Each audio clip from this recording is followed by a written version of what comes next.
Добро утро, прекрасни хора! Благодаря ви, че сте днес с мен отново в моя канал.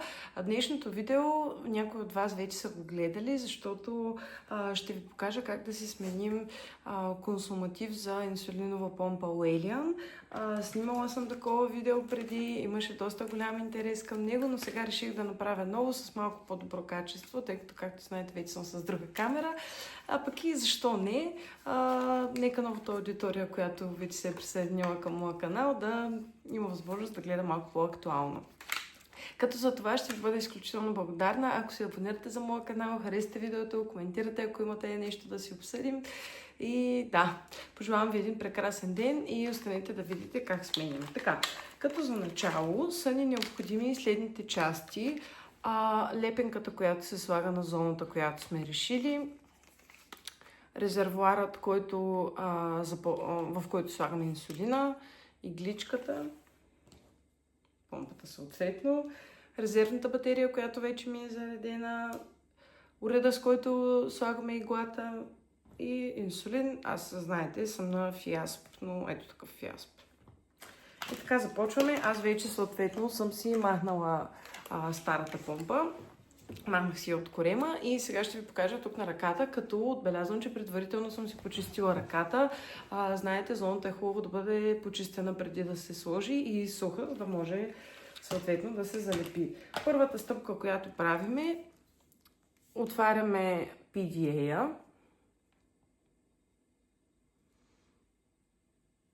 Натискаме поленце действие. Най-горното поле смени батерията и резервоара и цъкаме тук продължете. Помпата ще се пренавие да продължи ли, натискаме ОК и предполагам чувате, че започва пластинката да се дърпа надолу, за да можем да подготвим следващия резервоар. Така, през това време, докато помпата се пренавива, ние ще си запълним резервоара. Първото нещо, което правим е така един-два пъти, просто да изкараме, ако случайно има въздух вътре. Слагаме инсулинът отгоре и си изтегляме. Вътре има 200 единици. Възможност да побере. По принцип, ако си сменяте резервоара по-често, зависимост от разхода на инсулин, който имате за период горе-долу около 3 дни, понеже е хубаво на 3 дни да се сменя сета, може да се сметнете горе-долу, примерно да не слагате толкова инсулин, в крайна сметка няма нужда да го харчите. Изкарваме си въздуха, аз имам още малко място, отново дърпам, за да запълня, понеже на мен инсулина си ми стига. Така, тук, както виждате, то всъщност не го виждате, има малко балончета, почупваме с пръщи и ето изстрелваме, за да изкараме. Така всичко тук е наред. Останалата част от помпата вече се е пренавила и сега показвам как я отваряме. Както виждате, от задната част на помпата има едни надписи.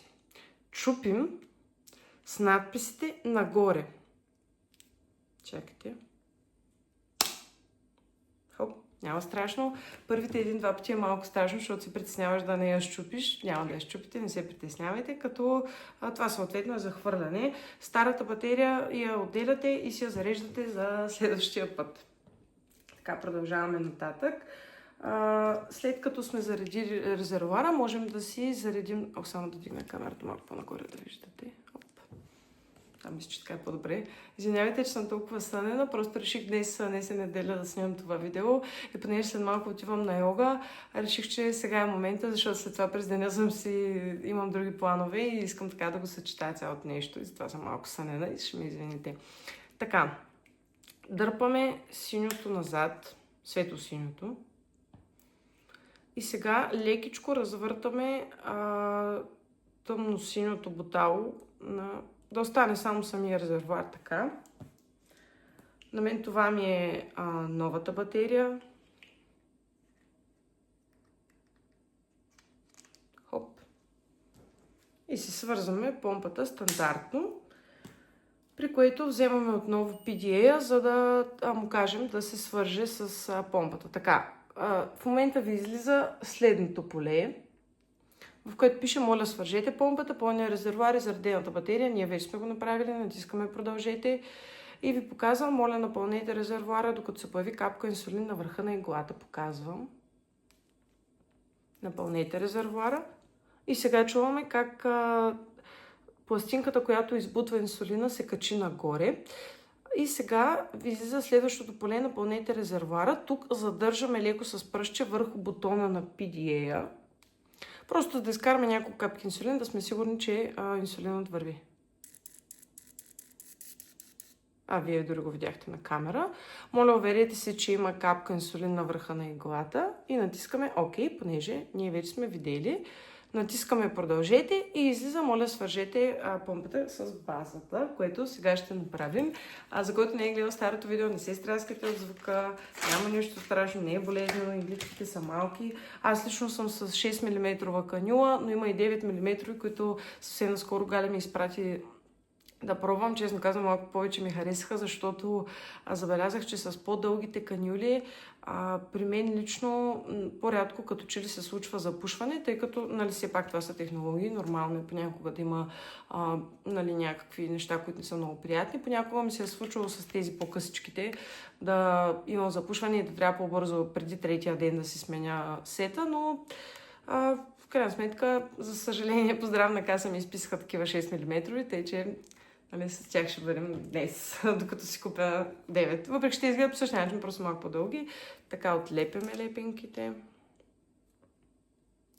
Ако случайно ви е бързо или бавно, по принцип в YouTube има такава опция да си направите да говоря или по-бързо, или по-бавно, според вашите нужди. По принцип, като слагам на ръката ми е малко трудно сама и обикновено мъже ми помага, но понеже в момента спи, няма да го мъча. Да, доста криво я залепих. Няма нищо. Все пак, за да видите как се случва. Хоп, само секундичка.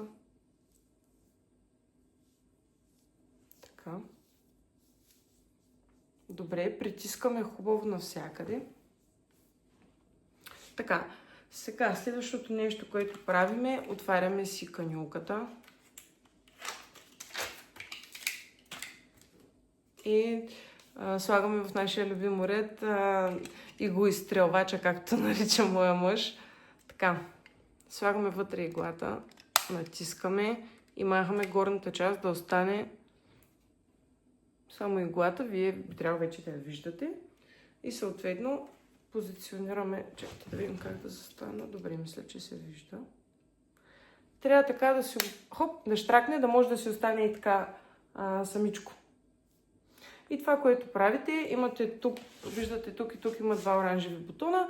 Просто притискате към ръката и изстрелвате двата оранжеви бутона. И сега с белия бутон, който го има само от единия край, такъв малък като оранжевия, го натискате и изкарвате иглата. Сега, разбира се, за да не се ободете, слагате си отгоре лилавата част и с този бутон изстрелвате, хоп, всичко е наред. Това, което правим единствено отгоре е просто да си сложим помпата. Хоп, вече всичко е наред. Така, отваряме отново PDA-а и казвам, моля, свържете помпата с базата, натискаме продължете, натискаме напълнете канюлата, ще усетите лекото вкарване на инсулин. Натискаме край и ОК. Аз тук ще го усетих. Само да зареди да ви покажа.